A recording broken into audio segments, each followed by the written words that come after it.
Aluva east police സ്റ്റേഷനിലെ septic tank മാലിന്യം പൊട്ടിയൊലിച്ച് റോഡിലേക്ക് ഒഴുകുകയാണ്.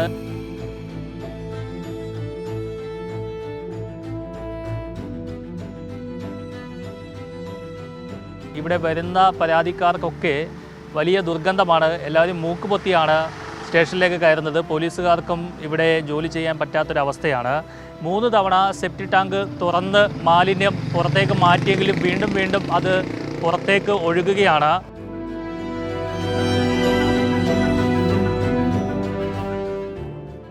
ഏകദേശം 45ഓളം പോലീസ് ഉദ്യോഗസ്ഥരാണ് ഇവിടെ ജോലി ചെയ്യുന്നത്. 2021 ഫെബ്രുവരി 2-നാണ് ഈ പുതിയ പോലീസ് കെട്ടിടം ഉദ്ഘാടനം ചെയ്തത്. 4 വർഷം പിന്നിട്ടപ്പോൾ തന്നെ ഈ ശുചിമുറികളുടെ ഈ സെപ്റ്റിക് ടാങ്ക് പൊട്ടി വെളിയിലേക്ക് ഒലിച്ച് ഇറങ്ങുകയാണ്. വലിയ ദുർഗന്ധമാണ് ഉണ്ടാകുന്നത്. കഴിഞ്ഞ ഒരാഴ്ചയായിട്ടാണ് ഇത്തരത്തിൽ ഈ മാലിന്യം റോഡിലേക്ക് പുറത്തേക്ക് ഒഴുകുന്നത്. പരാതി പലവട്ടം ഉയർന്നിട്ടും പരിഹരിക്കാൻ ഇതുവരെയും കഴിഞ്ഞിട്ടില്ല. 3 തവണ സെപ്റ്റിക് ടാങ്ക് തുറന്ന് മാലിന്യം പുറത്തേക്ക് മാറ്റിയെങ്കിലും വീണ്ടും അത് പുറത്തേക്ക് ഒഴുകുകയാണ്. സെപ്റ്റിക് ടാങ്കിൻ്റെ പൈപ്പ് പൊട്ടിയതാണോ അതോ ടാങ്ക് കോൺക്രീറ്റ് ചെയ്ത ഭാഗമൊക്കെ ഇടിഞ്ഞ് പൊളിഞ്ഞ് പോയതാണോ ഇതിന് കാരണമെന്ന് അറിയാൻ കഴിയില്ല. ഇവിടെ പുതിയ ശുചിമുറികളാണ് ഈ പുതിയ കെട്ടിടത്തിൽ ഉള്ളത്.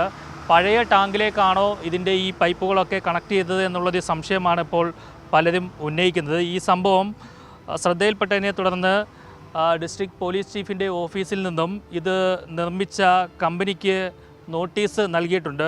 Water and power consultancy services India private limited എന്ന കമ്പനിയാണ് ഈ കെട്ടിടം നിർമ്മിച്ചതുമൊക്കെ.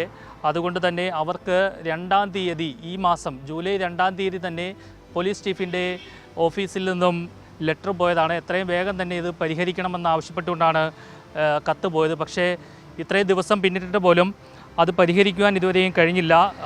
ഇത് ശരിയാക്കുവാനായിട്ട് കഴിഞ്ഞിട്ടില്ല. എന്തായാലും ആലുവ നഗരസഭ ഹെൽത്ത് വിഭാഗം ഉദ്യോഗസ്ഥർ ഇവിടെ എത്തി പരിശോധനകൾ നടത്തിയിട്ടുണ്ട്. പോലീസിനോട് വിശദീകരണം ചോദിച്ചിട്ടുണ്ട്. എത്രയും വേഗം തന്നെ ഇത് പരിഹരിക്കണമെന്നാണ് നഗരസഭയും പറഞ്ഞത്.